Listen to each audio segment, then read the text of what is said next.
A man gets shot in the line of duty, and when he finally wakes up, the world is already dead. No people, no help, just silence, and something very wrong outside. This is Rick Grimes, a small-town sheriff who believed the world still had order. He had a job, a family, and rules that kept people safe. But while Rick lay unconscious in a hospital bed, those rules disappeared forever. Rick wakes up alone in a hospital that looks like it's been abandoned for years. Beds are overturned, flowers are dead, and the halls are eerily silent. Then he notices a message written on the door. "Don't open. Dead inside." That's when it hits him. He didn't miss a few days. He missed the end of the world. Outside, Rick comes across what looks like a scared little girl. But when she turns around, her face reveals a horrifying truth. This becomes Rick's first lesson in the new world. The dead walk, and hesitation can get you killed. Rick rushes home, desperate to find his family alive. But the house is empty. No Lori, no Carl, just silence.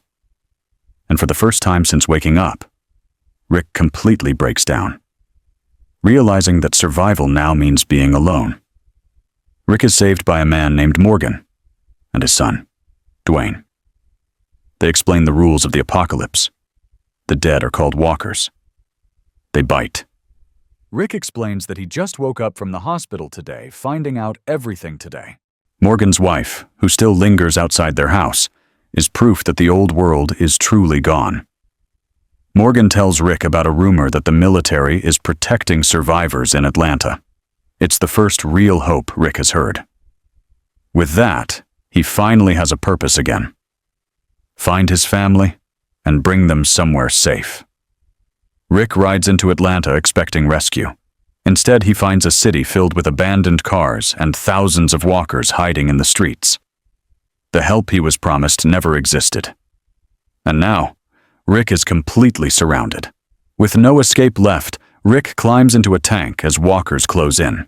Trapped, out of ammo, and running out of options, it feels like the end, until a voice suddenly crackles through the radio. "Cozy in there?" In that moment, Rick realizes he's not as alone as he thought. But surviving the dead is only the beginning, because in this new world, people may be far more dangerous.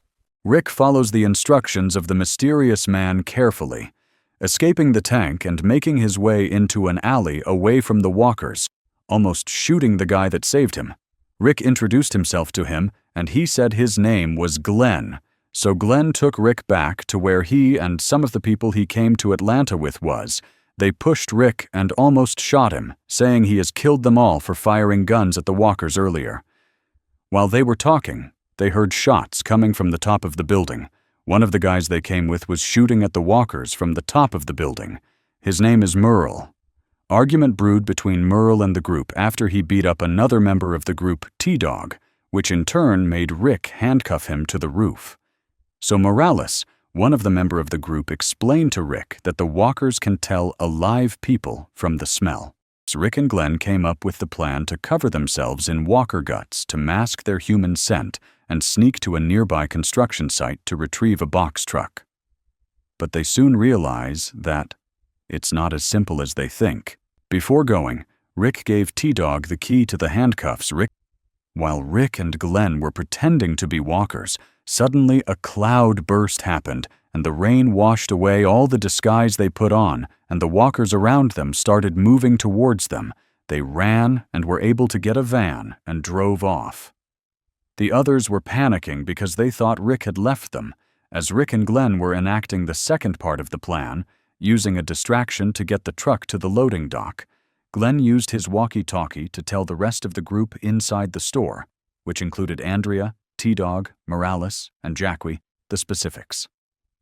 Glenn used a Dodge Challenger's car alarm to lure the main horde of walkers away from the store's entrance, while Rick drove the truck to the back loading doors. The others ran downstairs to meet up with Rick in the van. As T-Dog was rushing and trying to go meet them, Merle begged him to uncuff him, though hesitant at first, but then he tried to help, but he fell. and the key dropped down the drain pipe, leaving Merle doomed, and in his last attempt to help, he locked the doors at the top of the building with chains to keep the walkers away from Merle. The remaining survivors in the store then loaded into the back of the truck and escaped.